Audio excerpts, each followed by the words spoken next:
মন্ত্রী মশাই, সকাল সকাল আপনারা তো মুখ ভারী কেন?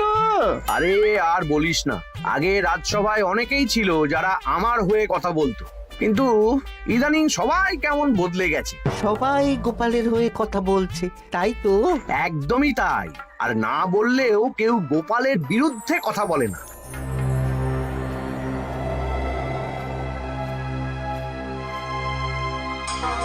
কি মন্ত্রী মশাই, আজকাল তো আমার কথা আর মনেই পড়ে না, ভুলে গেছেন নাকি? আরে না না ভগবান, তুমি হলে আমার তুরুপের তাস। ঠিক সময়ে ঠিক সুযোগ এলে তোমাকেই ডাকবো। একটু দেখবেন।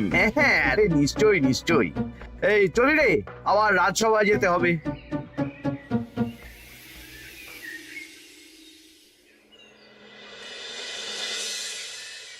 আচ্ছা, তোমরা বলো তো, আমাদের রাজ্যের সার্বিক উন্নতির জন্য সবার আগে কি দরকার? মহারাজ, আমি বলবো। বলো গোপাল।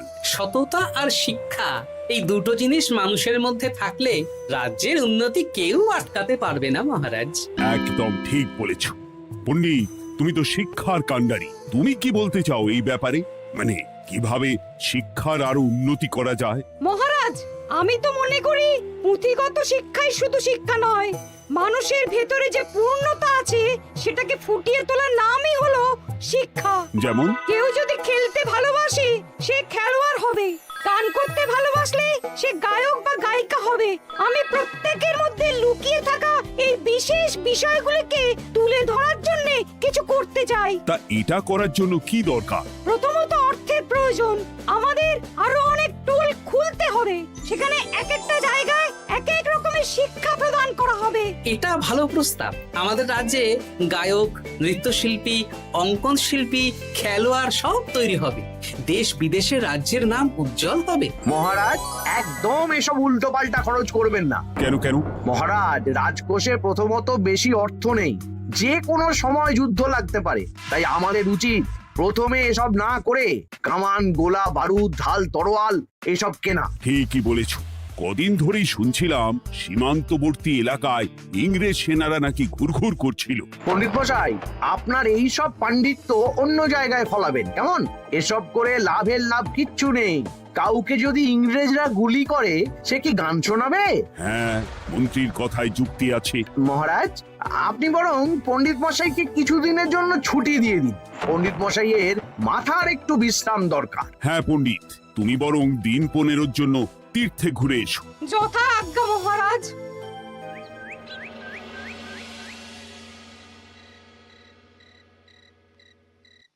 শোনো ভগবান, সকালেই তুমি কাজের কথা বলছিলে, আমি এমন ছক কষেছি কালকে থেকেই তোমার জন্য একটা ভালো বেতনের কাজ জোগাড় করে দেব।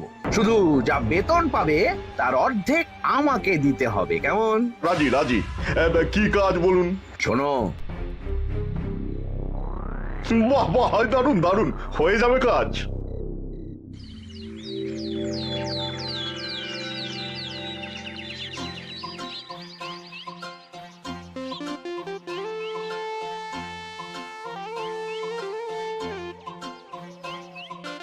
এই সকাল সকাল রাস্তায় ঘুরঘুর করছিস কেন? পড়াশুনো কি শিখেই তুলে দিয়েছিস? পণ্ডিত মশাই তীর্থে গেছেন, এখন আমাদের ছুটি। দুপুর বেলা ভাত, রাতের বেলা রুটি।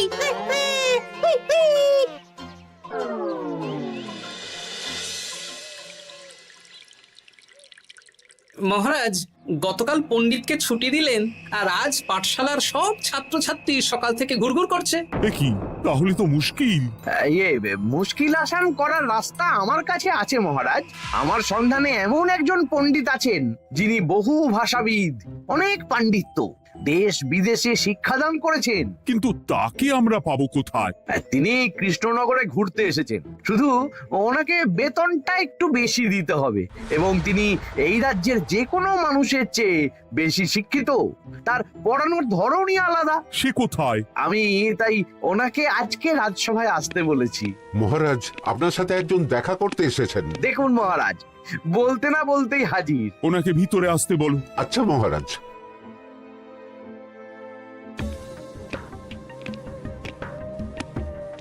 প্রণাম কৃষ্ণচন্দ্র, আমাকে আপনার মন্ত্রী ডেকেছেন, তাই এলাম। মন্ত্রীর সাথে কথা হয়েছে আমাদের রাজ্যের শিক্ষার উন্নতির ব্যাপারে। আমাদের মানে আপনি কি এই রাজ্যের? আমি এখন এই রাজ্যে আছি তো, তাই আমাদের রাজ্য বললাম। উনি সবাইকে আপন করে নেন। যাই হোক, তোমার শিক্ষার উন্নতির ব্যাপারে কি মতামত? মহারাজ, আমি এই রাজ্যের বিভিন্ন মোড়ের মাথায় টোল খুলতে চাই। তার জন্য অনেক অর্থের প্রয়োজন। তাতে কি উপকার হবে? ছাত্রদের জন্য তো নির্দিষ্ট পাঠশালা আছে। যখন শত্রুরা আক্রমণ করতে আসবে তখন তারা দেখবে রাস্তার মোড়ে মোড়ে টোল, মোড়ে মোড়ে টোল। তারা বুঝতে পারবে এখানে সবাই শিক্ষিত। আর শিক্ষিত লোককে ক্ষমতার অধীনে রাখা কঠিন, যুদ্ধে জিতলেও শাসন করা মুশকিল। কারণ অশিক্ষিতকে বোকা বানানো সহজ, কিন্তু শিক্ষিতকে বোকা বানানো কঠিন। নতুন পণ্ডিত একদম ঠিক কথা বলেছে। কোনো বাইরের রাজা বা শত্রু আক্রমণ করার আগে 5 বার ভাববে। এই সেরেছে। গতকালই মন্ত্রী বলছিল শিক্ষার দরকার নেই, অস্ত্র কিনুন, আর আজকেই শিক্ষার পক্ষে কথা বলছে। ব্যাপারটা কেমন সন্দেহজনক, নজর রাখতে হচ্ছে। বেশ, আমি তোমার এই শিক্ষা সম্প্রসারণের প্রস্তাবে রাজি। মন্ত্রী, তুমি এই প্রকল্প দেখভাল করবে। আচ্ছা, কত খরচ হতে পারে একটা হিসেব করে আমাকে জানিও, আমি দিয়ে দেব। আচ্ছা মহারাজ, আপাতত 500 মোহর দিয়ে রাখুন, পরে যা লাগবে বলে দেব।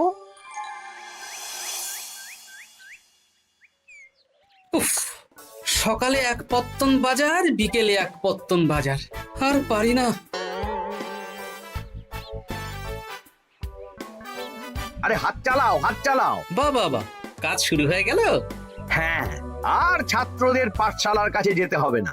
পাঠশালা ছাত্রদের বাড়ির কাছে চলে আসছে। যেখানে সেখানে পাঠশালা। এই তো যেখানে সেখানে শিক্ষা। ঠিক বলেছো। আজ থেকে আমি আর নতুন পণ্ডিত চালু করছি। ধরো শিক্ষা, মারো পেরে। শিক্ষাকে ছাত্রছাত্রীদের মধ্যে গেঁথে দিতে হবে। এতদিন জানতাম ধরতক্তা মার পেরে, এখন বদলে যাবে। কিন্তু একটা পণ্ডিত এতগুলো পাঠশালা একা সামলাবে কি করে? খেপে খেপে। মানে সকাল 6টা থেকে 7টা একটা জায়গায়, পরে 7:30 থেকে 8:30 আরেকটা। এইভাবে বিভিন্ন জায়গায় পণ্ডিত ঘুরে ঘুরে শিক্ষাদান করবেন। না, ব্যাপারটার উপরে মহারাজকে নজর রাখতে বলতে হবে। মহারাজ, আমার মনে হয় এই পাঠশালায় আগামীকাল থেকে কেমন পড়াশোনা শুরু হবে, আপনার সেদিকে একটু নজর রাখা উচিত। হ্যাঁ, দেখি আগামীকাল সকাল সকাল বিভিন্ন পাঠশালায় গিয়ে নজর রাখবো।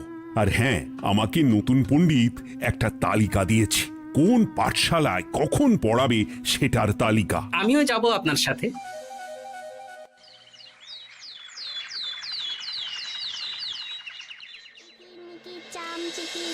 কাটা মজুমদার ধে এলো দামোদর, দামোদরের হাঁড়ি কুড়ি, দুয়ারে বসে চাল কুড়ি। দেখি কুটি, তোরা এই কিরমিকির খেলছিস? নতুন পণ্ডিত কোথায়? উনি তো এই মাত্র দক্ষিণের পাঠশালায় গেলেন। ন্যাপলা আর গুলটে আজ থেকে ওখানেই গেছে। ওদের দুজনের বাড়ি কাছাকাছি তো, তাই। আচ্ছা চলো তো গোপাল, দক্ষিণেই গিয়ে দেখি।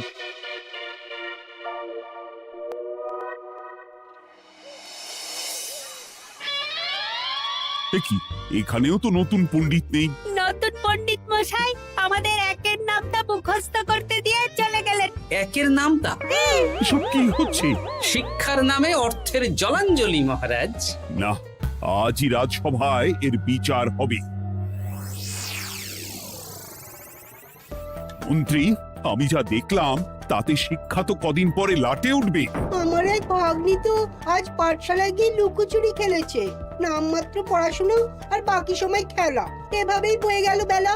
মন্ত্রী, এই তোমার নতুন পণ্ডিতের দৌড়। মহারাজ, একজনের পক্ষে এতগুলো পাঠশালায় শিক্ষাদান তো সম্ভব নয়। তার জন্য তো আরো পণ্ডিতের প্রয়োজন, আর তার জন্য চাই আরো অর্থ। আবার অর্থ? শুধু মহারাজের অতিরিক্ত অর্থ খরচ হবে বলে আমি আগে এই প্রস্তাবটা রাখিনি। বেশ, তা আর পণ্ডিত কোথায় পাবে? আমাদের নতুন পণ্ডিতের কাছে অনেক পণ্ডিতের সন্ধান আছে। উনি একটা হাঁক মারলেই সব চলে আসবে। বেশ, তাহলে তাই ব্যবস্থা করো। এভাবে শিক্ষার অবনতি আমি চোখে দেখতে পারবো না। আরো 300 মোহর লাগবে। পেয়ে যাবে। উফ, এ তো দিনে দুপুরে ডাকাতি। ব্যাপারটা ধরতে হবে। কিছু একটা ঘোট তো আছেই। আর নতুন পণ্ডিতদের যদি কোথাও একটু থাকা খাওয়ার ব্যবস্থা করা যায় তাহলে ভালোই হয়। রাজবাড়ির অতিথিশালা তো আছেই, ওখানেই না হয় ব্যবস্থা করে দেব।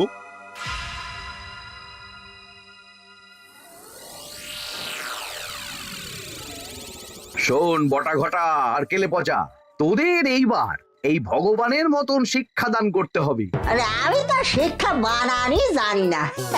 সে না জানলেও হবে, শুধু দাড়ি গোফ লাগিয়ে নকল পণ্ডিত সেজে কালকে থেকে পাঠশালায় যেতে হবে। কাকে কোথায় যেতে হবে সব আমি বুঝিয়ে দেব। আচ্ছা,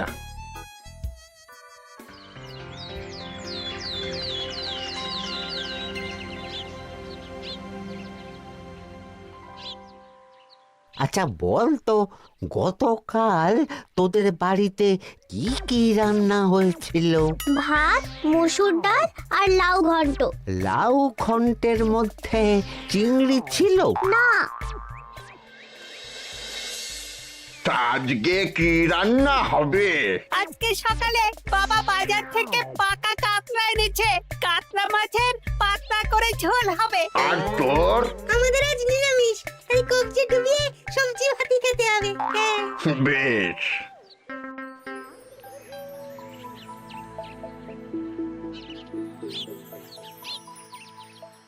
বল, আজকে তোরা কি কি শিখলি? আমি লাউ ঘন্ট। আমি সবজি ভাত। আমি কাতলা মাছ। কি বলছিস কি? আজকে তো পাঠশালায় এই সব আলোচনাই হয়েছে। এবারে ব্যাপারটা একেবারে সহ্য সীমার বাইরে চলে যাচ্ছে। দাদু, আমাদের আগের পণ্ডিত মশাই ভালো ছিলেন। উনি কোথায় চলে গেলেন? মন্ত্রী মশাই ছলে বলে কৌশলে ওনাকে তীর্থে পাঠিয়েছেন। না, এখন আমাকে মন্ত্রী মশাইয়ের উপরে নজর রাখতে হবে।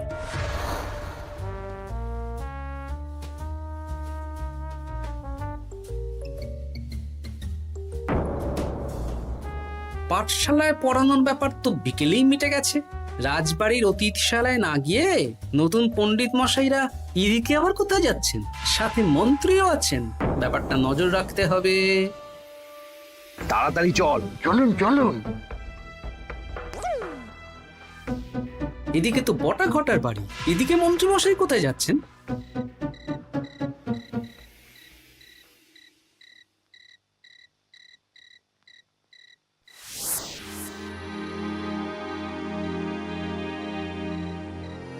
তারপর তোমরা সবাইকে কি শিক্ষা দিলে? শিক্ষে সে আমাদের শিক্ষা নেই, চুরি করে দিন চলে। আমি কি করে শিক্ষা দেব? আরে ছাইপাশ দাড়ি গোঁফ থাকলে কি কুটকুট করে? যা বলেছিস বটা। আরে আরে আহারে করছিসটা কি? ভালো রোজগার পাতি কি তোদের সহ্য হচ্ছে না নাকি? ভগবানকে দেখ, সেই কবে থেকে দাড়ি গোঁফ লাগিয়ে পণ্ডিত মশাই সেজে আছেন। আমারও প্রথম দিন একটু সমস্যা হচ্ছিল, এখন সামলে নিয়েছি। আর আমাদের এই সব আলোচনা একদম করা উচিত না। বলছি মন্ত্রীমশাই, আমি কি শুধু এই পাঠশালাতেই পণ্ডিতের অভিনয় করব, নাকি রাজসভায় বসার সুযোগও পাবো? কালকেই এই ব্যাপারটা দেখছি। আগে তোমাকে রাজসভায় ঢোকাবো, তারপর এক এক করে বটা ঘটা কেলে পচা সব আমার দলের লোককে রাজসভায় ঢুকিয়ে নেব। আর রাজসভার বাকি সদস্যদের ফাঁকা করে দেবেন। একদম তাই। মহারাজ সহজ সরল মানুষ, এটাই একটা বড় সুবিধা। আচ্ছা, এই ব্যাপার। ঠিক আছে, আমি কদিন পরে ঠিক সময়ে একদম হাটে হাঁড়ি ভাঙবো।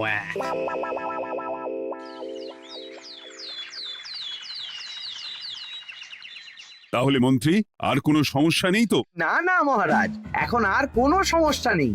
দেখবেন এই ধরশিক্ষা মারপের এক প্রকল্পের নাম চারিদিকে ছড়িয়ে পড়বে। আমার তো মনে হয় একটু পাঠশালাতে বিজ্ঞান নিয়েও আলোচনা করা উচিত। হবে হবে, সব হবে। এখনো সব বাচ্চারা অজ্ঞান হয়ে আছে। আগে শিক্ষায় জ্ঞান ফিরুক, তারপরে না হয় বিজ্ঞান নিয়ে আলোচনা করবে। বিজ্ঞানী তো প্রস্তাবটা খারাপ রাখেনি। তুমি কি বেশি বোঝো? তাহলে তুমিই তো বিজ্ঞান শেখাতে পারো। আমি কবিরাজি শিক্ষা দান করতে পারবো। তোমার কবিরাজি শিখতে কেউ রাজি নয়, চুপ থাকো। আহ, দেখাই যাক না বাচ্চারা কেমন শিক্ষা লাভ করে। মহারাজ, বলছি কি, আমাদের পণ্ডিতের আসনটা তো ফাঁকাই পড়ে আছে। এখন যখন নতুন পণ্ডিত এসেই গেছেন, তাহলে ওই জায়গায় ওই তো বসতে পারে। কিন্তু পণ্ডিত তো তীর্থে গেছে, অবশ্য কদিন পরেই ফিরে আসবে। ও আসুক, তারপর না হয় আলোচনা করে একটা সিদ্ধান্ত নেব। পণ্ডিত মশাই না হয় এসে পুজো পাঠটাই করুক, কিন্তু রাজসভা এরকম ফাঁকা থাকলে কেমন একটা লাগে। বেশ, তাহলে তাই হোক। কালকে থেকে নতুন পণ্ডিত আমাদের পুরনো পণ্ডিতের জায়গায় বসবে। এইভাবে রাজসভা ফাঁকা করে যেতে হবে, তাহলে একদিন সবাই আমার পক্ষেই কথা বলবে, আর শেষে রাজাকেই সরিয়ে দেব।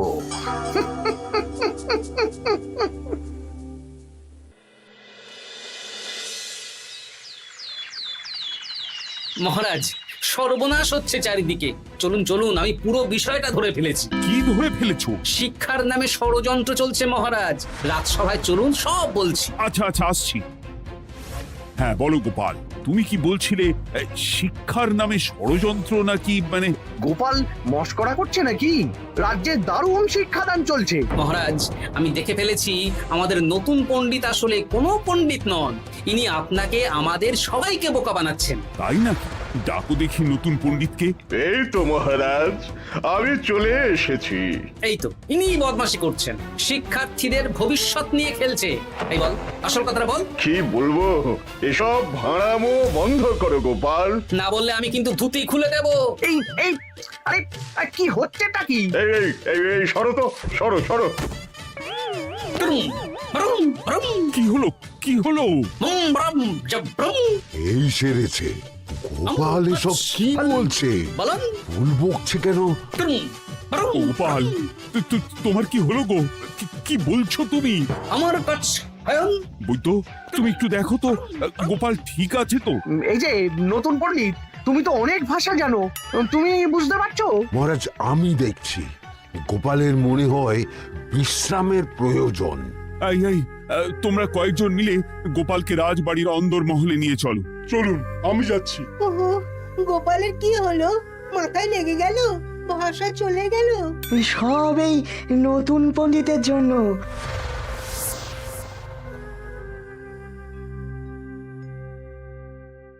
ভাল খাচ্ছ কাছ হায়ন মাস্টার কাছ। মহারাজ, আমার মনে হচ্ছে গোপালের বাইরে থেকে কিছু হয়নি, ভিতর থেকে কিছু হয়েছে। নাড়ি স্পন্দন, হৃদস্পন্দন সব ঠিক আছে। আমার বড় যাব ভ্রম।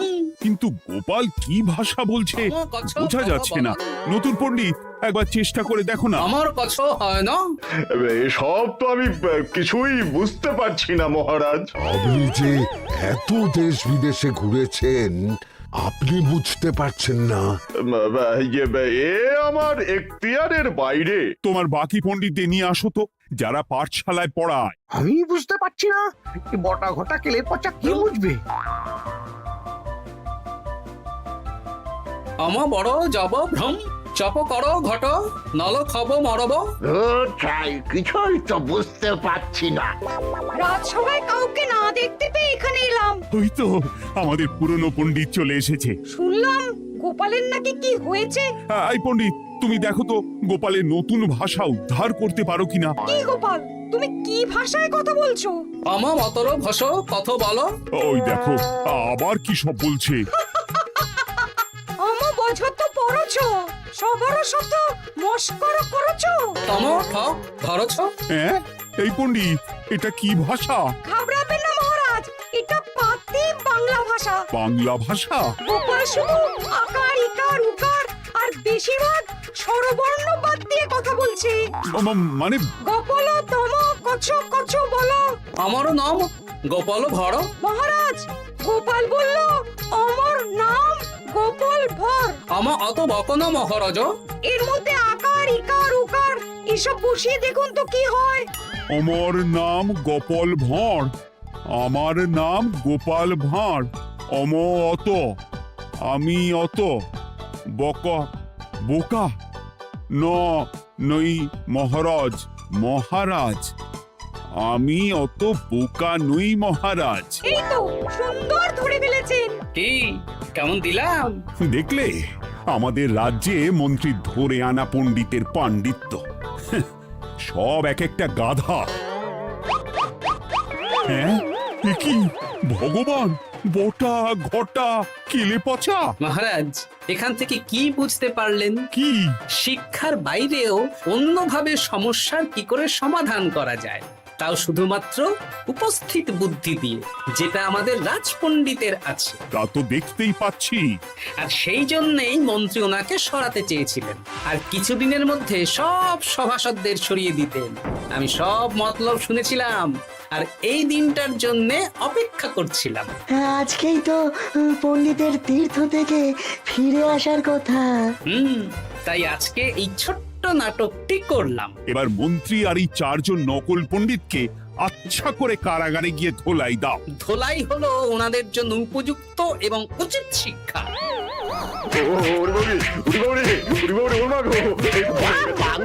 বাবা গো, ভুল হয়ে গেছে গো। আরে